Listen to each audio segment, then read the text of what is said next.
Hello everyone, and welcome back to Learning English with Noel. Today, I have a very special guest with me, my good friend and fellow language enthusiast, Jessica. Hi everyone, thanks for having me, Noel.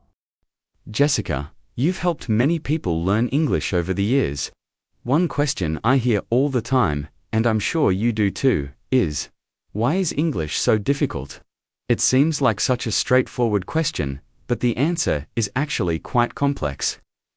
So, are you ready to dive into the wonderful world of English difficulties with me? Absolutely, Noel. It's a topic I'm very familiar with, and I think it's important for learners to understand that they're not alone in facing these challenges.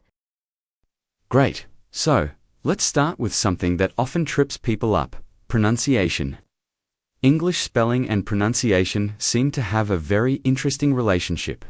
Why is English pronunciation so challenging? That's a fantastic starting point, Noel. English pronunciation is notoriously difficult for several reasons. Firstly, there isn't always a consistent one-to-one relationship between letters and sounds. For example, the letter A can sound completely different in words like cat, car, cake, and father. Exactly, and it's not like there are always clear rules to follow, right? There are so many exceptions. Precisely, and that leads to the second major challenge: silent letters. Why do we have letters in words that we don't even pronounce? Think of the K in knife, the B in comb, or the GH in though. It can be incredibly confusing for learners who are trying to sound out words phonetically. It's almost like English enjoys playing tricks on learners. What about vowel sounds? I know many languages have a much smaller range of vowel sounds compared to English. That's very true. English has a relatively large number of vowel sounds, and the subtle differences between them can be hard to distinguish for non-native speakers. For example, the difference between the short I in bit and the long E in beat can be minimal for some learners, but it completely changes the meaning of the word.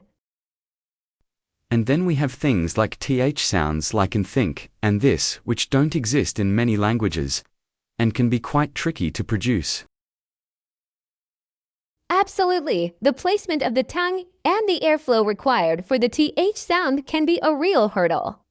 And let's not forget stress and intonation.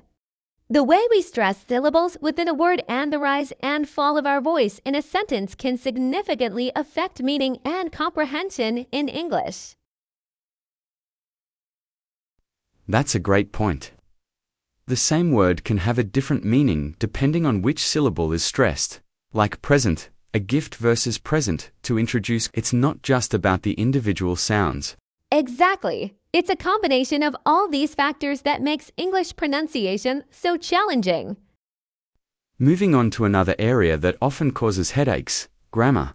What are some of the particularly difficult aspects of English grammar for learners? Oh, English grammar has its own unique set of challenges. One of the first things learners often struggle with is verb tenses. English has quite a few tenses, and understanding when and how to use each one correctly can be quite complex, especially the perfect tenses: present perfect, past perfect, etc. I remember when I was learning other languages, the concept of the present perfect tense was quite foreign to me. It's true. And then we have irregular verbs, where the past simple and past participle forms don't follow the standard ed rule. You just have to memorize them: go, went, gone, eat, ate, eaten. There's no real logic to it. They definitely keep learners on their toes. What about articles? A, an, and they seem simple, but their usage can be quite nuanced. Absolutely. Knowing when to use a definite article, the, an indefinite article a or an, or no article at all can be very tricky. It often depends on whether the noun is specific or general, and there are many subtle rules and exceptions. And don't even get me started on prepositions.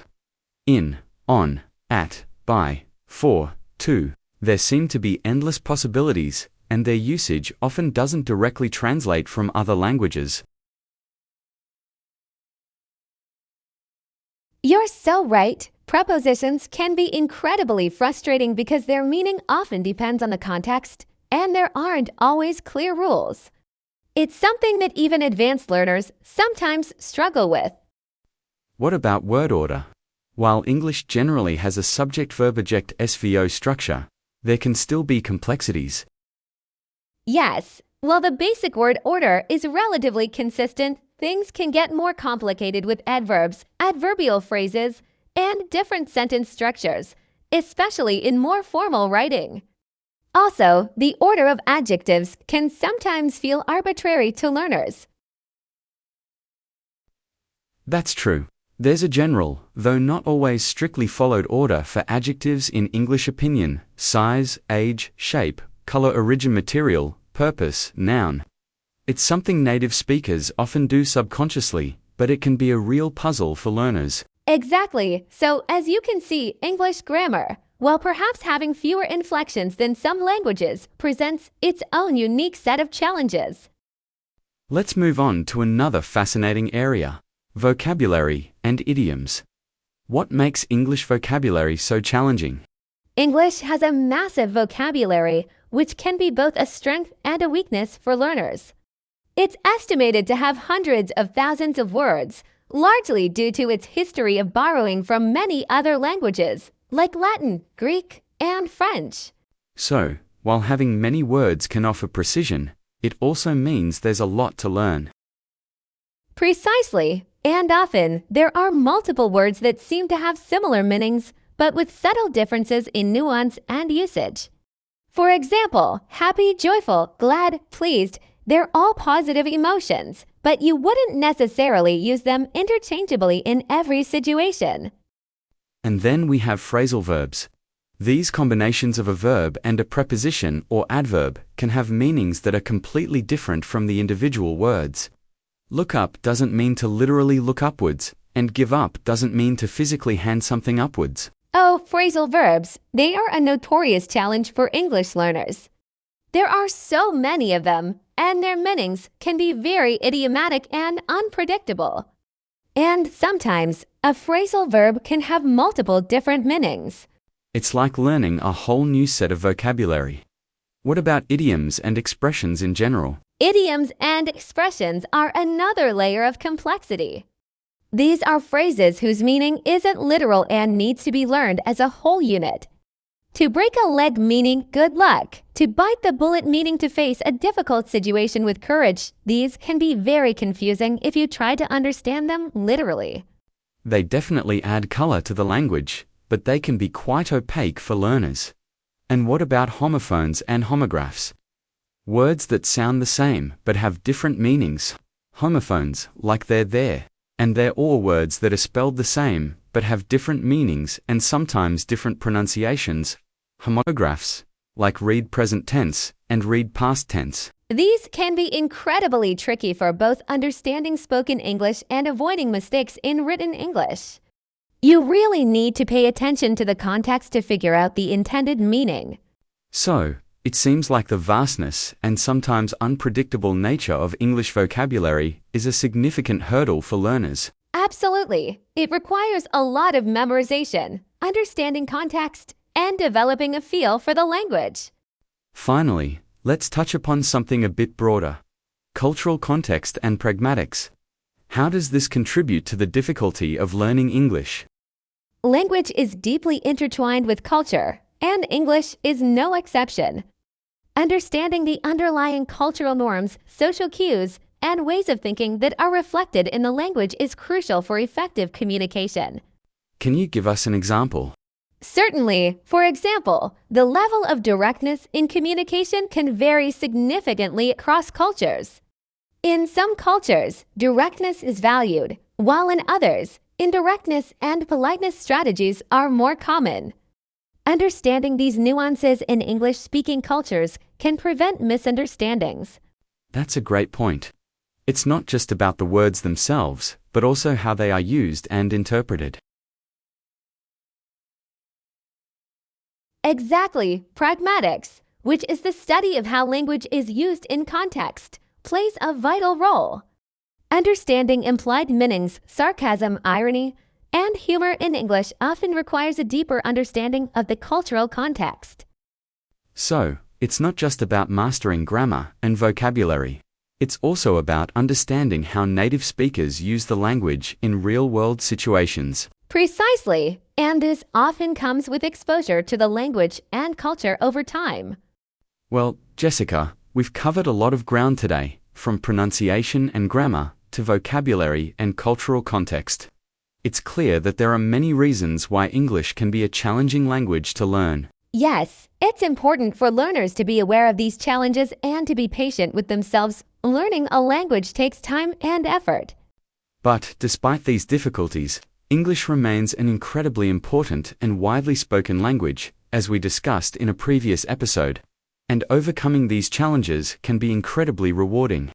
Absolutely, and remember, every learner faces these hurdles. The key is to keep practicing, be curious, and don't be afraid to make mistakes. That's how we learn. Wonderful advice. Jessica, thank you so much for sharing your insights with us today. It's been incredibly helpful. My pleasure, Noel. Thanks for having me. So, to all of you learning English out there, we hope this discussion has shed some light on why English can be difficult and perhaps made you feel a little less alone in your journey. Keep up the great work, and we'll see you in the next video. Don't forget to like this video, subscribe to the channel for more English learning tips, and let us know in the comments which aspect of English you find the most challenging.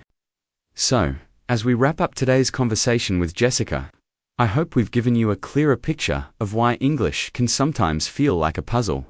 It's got its quirks, its exceptions, and yes, its tricky bits. But remember this. Every single native speaker learned these complexities, and so can you. That's absolutely right, Noel. Don't let the difficulties discourage you. Think of each challenge as an opportunity to grow, to learn something new about this incredibly rich language. Your effort is building bridges, connecting you to more people, more information, and more opportunities around the globe. Exactly. Learning English isn't just about grammar rules or vocabulary lists. It's about expanding your world. It's about being able to watch that movie without subtitles, read that article, connect with someone from a different culture, or pursue that dream career. Your dedication is truly opening doors. Thank you so much for joining us on Learning English with Noel. If you found this discussion helpful, please give this video a thumbs up. Subscribe for more insights, and let us know in the comments. What's one English challenge you're determined to overcome? We love hearing from you and supporting your journey. Keep learning, keep practicing, and we'll see you next time.